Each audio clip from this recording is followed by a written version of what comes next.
Hello বন্ধুরা, সবাই কেমন আছো? আশা করি সবাই খুব ভালো আছো। মানুষের কখন কি পরিস্থিতি পড়ে সেটা কেউ কখনো আগে থেকে বলতে পারে না বন্ধুরা। পরিস্থিতির চাপে পড়ে মানুষকে সব অভ্যেস করে নিতে হয়, কিছু করার থাকে না। দেখো এখন গ্যাসের কি সমস্যা, তোমরা তো সবাই জানো, দেখতেই পাচ্ছ। আর এইটা এরকম করে ইন্ডাকশানে করতে হচ্ছে। আজকে তো শুনলাম একটা গ্যাস 35 দিন পরে বুক করে তারপরে তারও 4-5 দিন পরে পাওয়া যাবে। তাহলে বলো, 1 মাস অফ দিয়ে দিয়ে গ্যাস পেতে হবে। 40 দিন হয়ে যাচ্ছে, কিছু করার নেই, খেতে তো হবে। কী করবো বলো?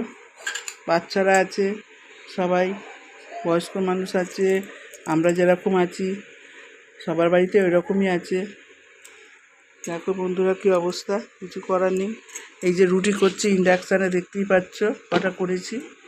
আর এই যে করছি,